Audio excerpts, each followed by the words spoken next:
For the first time since 1970, the Cats are in Morgantown to take on West Virginia.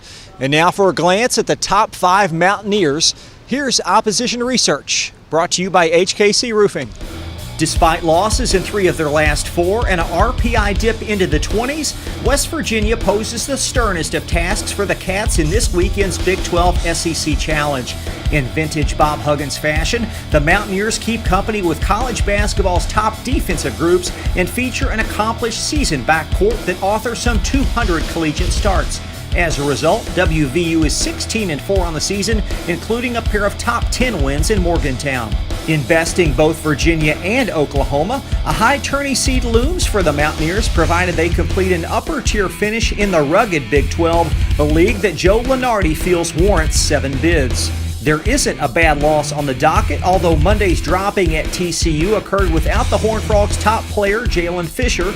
WVU's lackluster 33% from the floor and 7 of 27 on threes fueled their demise. The future Hall of Famer is inside year 11 at his alma mater and posts a remarkable 835 career wins, the 3rd most amongst active head coaches.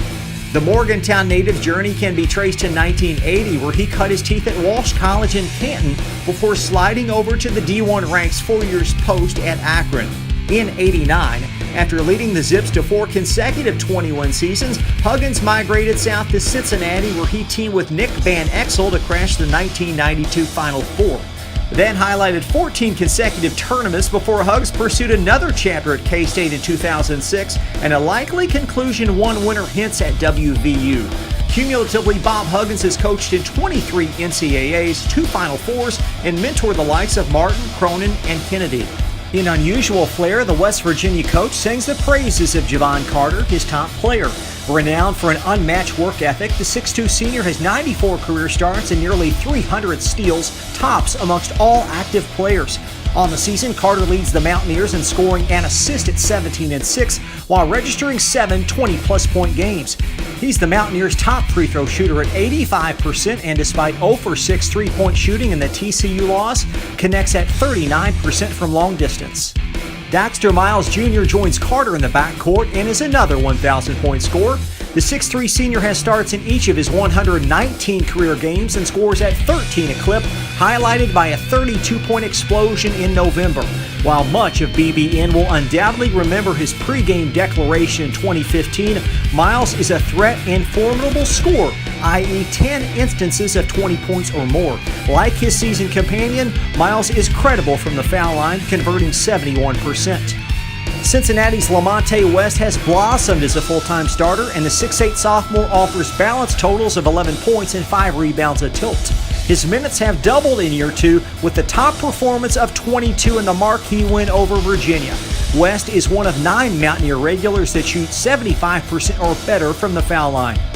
Issa Ahmad has rejoined the Mountaineers, and the season post is a welcomed addition at 10-4. The 6'8 junior was one of WVU's top players last year, see 27 versus Kansas, but missed the first 16 games of this campaign for failing to meet eligibility requirements. In the abbreviated season, Ahmad has come off the bench, shooting 54% from the floor and 78% at the foul line. Like West, Sagaba Kanadi has flourished with additional time, and the 6'8 sophomore is the Mountaineers' leading rebounder at 8 to slide alongside 10 points. Kanadi is one of WVU's better all-time shot blockers, posting 2 a game, and is coming off a 14-point performance against the Horned Frogs. In a reserve role, 6' sophomore James Bolden boosts the backcourt with 9 points on 42% three-point shooting. The Covington Holmes alum boasts a couple of 19-point performances against high-caliber competition and is enjoying a growing role in the WVU attack, playing a career 18 minutes a game.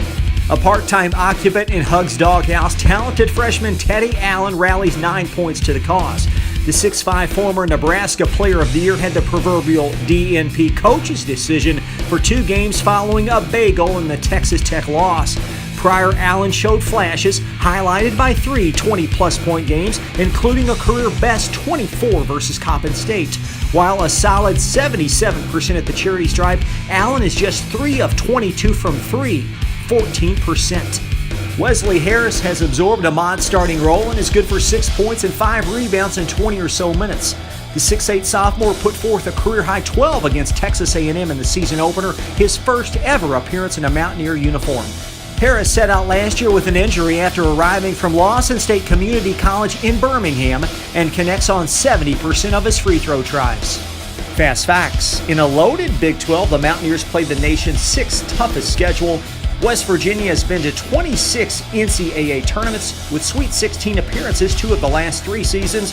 And as mentioned, this will be the first meeting in Morgantown in 48 years, with the Cats leading the overall series 15-5, including the last 2 matchups in the NCAA tournament.